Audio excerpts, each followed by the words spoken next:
Hello friends, welcome to time study. इस video के माध्यम से हम लोग जानेंगे अवधान के निर्धारक के बारे में। इसमें हम लोग अवधान और निर्धारक दोनों के ही बारे में हम लोग जानेंगे। अवधान को इंग्लिश में अटेंशन कहते हैं और अवधान को हम सरल भाषा में बताएं तो यह वह है कि आपका ध्यान किसी और क्यों आकर्षित होता है, इसी को अवधान कहते हैं। और जिस वस्तु पर या फिर जिस स्थिति पर या किसी भी ऐसी चीज़ पर जिस पर आपका ध्यान गया है उसको हम कहते हैं अवधान का निर्धारक। कहने का तात्पर्य यही है कि वर्तमान समय में कोई बच्चा टीवी देख रहा है और उसके सामने आप अपना मोबाइल फ़ोन निकाल के रख दीजिए, तो वो बच्चा टीवी न देखकर आपका मोबाइल फ़ोन लेने में इच्छुक होगा और उसमें गेम खेलने में ज़्यादा ध्यान देगा। तो आप उसको कह सकते हैं कि यह अवधान है और मोबाइल अवधान का निर्धारक है। आगे बढ़ने से पहले चैनल को सब्सक्राइब करें, दोस्तों के साथ शेयर करें, वीडियो पसंद आता है लाइक करें। इसका पीडीएफ चाहिए तो अब आप टेलीग्राम ग्रुप से भी ले सकते हैं और व्हाट्सएप ग्रुप से भी ले सकते हैं। व्हाट्सएप ग्रुप का लिंक मैंने डिस्क्रिप्शन में दे दिया है, तो आप वहां से क्लिक करके हमारे व्हाट्सएप ग्रुप में चले जाएँ। वहाँ पर मैं डेली का डेली MCQ वगैरह और क्वेश्चन आंसर या फिर PDF सभी को मैं वहाँ पर सबसे पहले पोस्ट करता हूँ, तो आप उसको ज्वाइन ज़रूर करें। जैसे कि मैंने आपको बताया कि अवधान और निर्धारक दो अलग अलग चीज़ है। अवधान तो आप कह सकते हैं कि एक तरह का ध्यान है जो किसी के द्वारा उस वस्तु पर दिए जाने वाले अटेंशन को कहा जाता है, और निर्धारक उस वस्तु को कहा जाता है जिस पर वो ध्यान दे रहा है। तो अवधान के ऐसे दो निर्धारक हैं दोस्तों। कौन कौन सा? तो एक है बाह्य निर्धारक, दूसरा है आंतरिक निर्धारक। इस वीडियो में हम लोग बाह्य निर्धारक के बारे में जानने वाले हैं। तो बाह्य निर्धारक क्या है दोस्तों? बाह्य निर्धारक से तात्पर्य उद्दीपक या वस्तु के ऐसे गुणों एवं विशेषताओं से होता है जिसके कारण व्यक्ति का अवधान उस उद्दीपक या वस्तु की ओर चला जाता है। इसमें दोस्तों वर्ड लिखा गया है उद्दीपक। उद्दीपक का मतलब यही है दोस्तों कि किसी चीज़ से आप प्रेरित होते हो तो उसी को आप उद्दीपक कहते हो। कहने का तात्पर्य या इसका मतलब यह कह सकते हैं कि आप अपने बच्चे को स्कूल भेजें एक अच्छा सा पेंसिल बॉक्स देकर, तो बच्चा जो है वो पेंसिल बॉक्स आपने 100 रुपये में उसको ख़रीद के दिया है। महंगा भी है क्योंकि 100 रुपये बहुत कम नहीं होते हैं, बहुत ज़्यादा है बच्चों के लिए। तो आपने उसको पेंसिल बॉक्स 100 रुपये में उसको आपने ख़रीद के दिया। वो बच्चा स्कूल गया और उसने 50 रुपये के किसी पेंसिल बॉक्स को देखा और उसका मन उस पर चला गया।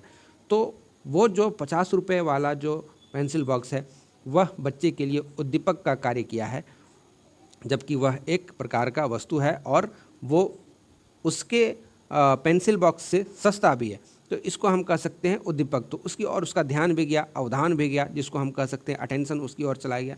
तो वो आपको परेशान करके छोड़ेगा कि अगले बार मुझे ये लेके दो, वो तोड़ देगा, वो कहेगा कि ये तो बेकार है, ये मैं नहीं लेके जाऊंगा, वगैरह वगैरह बातें। और इसलिए इस तरह के निर्धारक को उद्दीपक निर्धारक भी कहा जाता है। तो इस तरह का जो चीज़ें होती है दोस्तों कि मतलब किसी चीज़ को देखकर उस पर इच्छा जाहिर करना या फिर उसकी ओर दौड़ लगाना, उसकी ओर अटेंशन देना, ध्यान देना, अवधान देना, तो इसको कह सकते हैं उद्दीपक निर्धारक। ठीक है। बाह्य निर्धारक में अनेक कारक होते हैं जिसमें कुछ प्रमुख कारक जो है दोस्तों वो निम्नलिखित है। तो हम लोग कारक देखते हैं क्या क्या सा कौन कौन सा कारक है। उद्दीपक की तीव्रता दोस्तों, जैसे कि यहाँ पर आपने देखा उद्दीपक को आपने समझा कि किसी और ध्यान देना या फिर वह वस्तु जिससे आप प्रेरित होते हो उसको उद्दीपक कहते हैं। तो किसी भी उद्दीपक या वस्तु की तीव्रता कम या अधिक हो सकती है। ठीक है। सॉरी, यहाँ पर शक्ति का थोड़ा सा स्पेलिंग जो है वो गलत लिखा गया है, तो आप उसको मेंशन करके इसको करेक्ट कर लेना।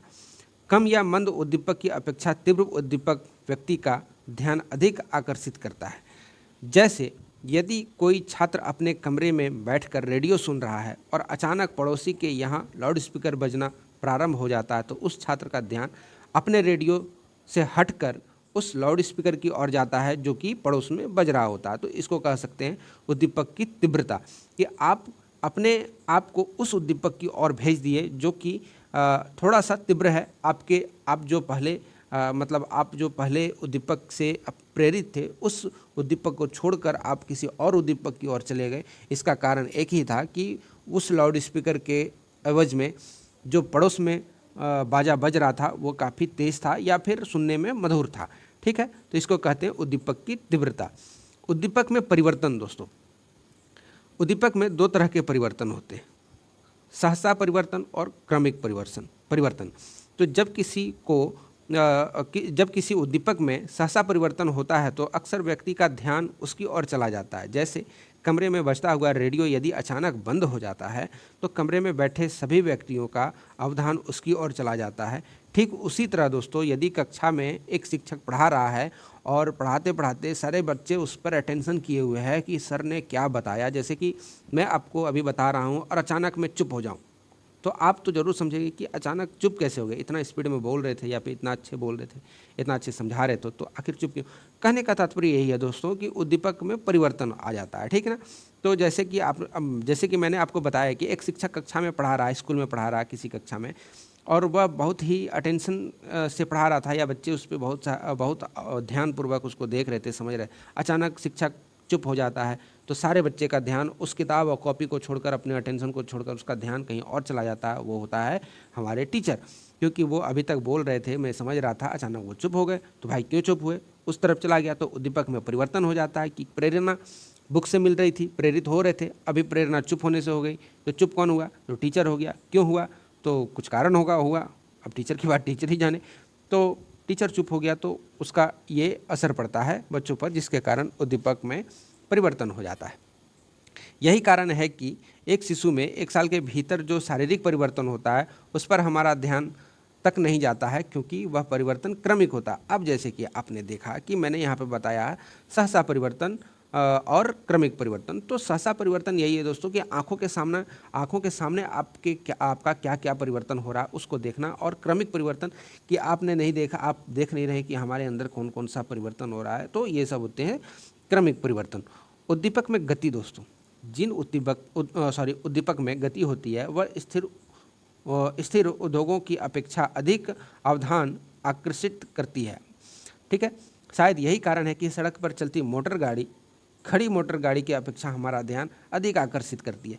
कहने का तात्पर्य यह है कि आप यदि अब कभी रोड पे खड़े होंगे तो आपके सामने एक ट्रक खड़ा होगा, आप उस ट्रक को ना देखकर, यदि आप अभी उस ट्रक को देख रहे हो, मान लो 1 सेकंड के लिए आप उस ट्रक को देख रहे थे कि आपका बड़ा सुंदर ट्रक है, कितने बड़े बड़े चक्के हैं और कुछ देख रहे थे। अचानक एक ट्रक और उसके बगल से गुजर गया, वो चल रहा था, मतलब वो ड्राइविंग अवस्था में था, वो गति में था, और आपके सामने जो था वो खड़ा था, तो आपका ध्यान उससे हटकर उस ट्रक पर चला जाएगा जो कि गति में है, ठीक है ना।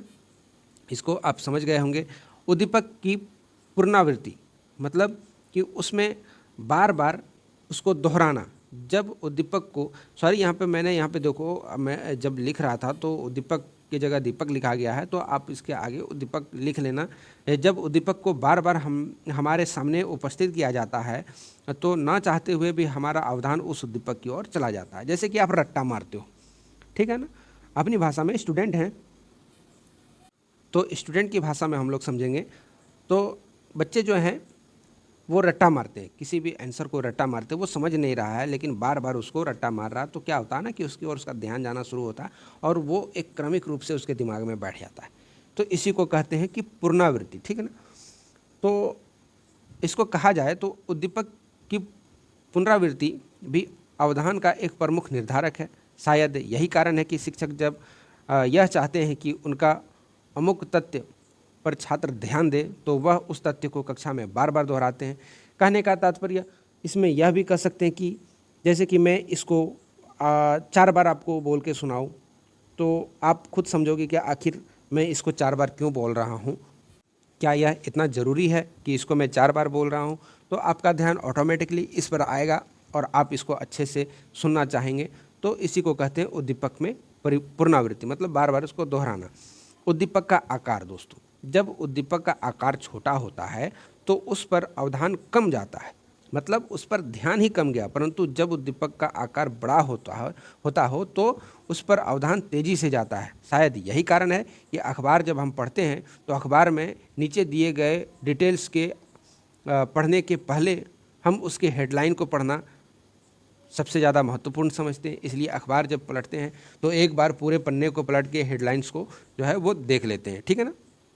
छात्र का ध्यान पुस्तक के पन्नों पर अक्षरों के मतलब अक्षर से ज़्यादा उस पर जो है उस पर बनी हुई पेंटिंग्स पर जाता है, क्योंकि अक्षर तो छोटे छोटे लिखे, लेकिन उस पर जो पेंटिंग बना हुआ रहता है या फिर चित्र बना हुआ रहता है, कोई कलाकृति बनी हुई रहती है, तो वो बहुत ज़्यादा मतलब आकर्षित क्या बड़े रूप में बनी होती है। तो सबसे पहले बच्चा जो है वो अक्षर ना देखकर वो वो चित्र देखता है, इसलिए उसका अवधान जो है तीव्र रूप से चित्र पर जाता है और उसको वो मतलब अच्छा लगता है। तो कह सकते हैं कि उद्दीपक का आकार भी एक तरह का निर्धारक हो सकता है।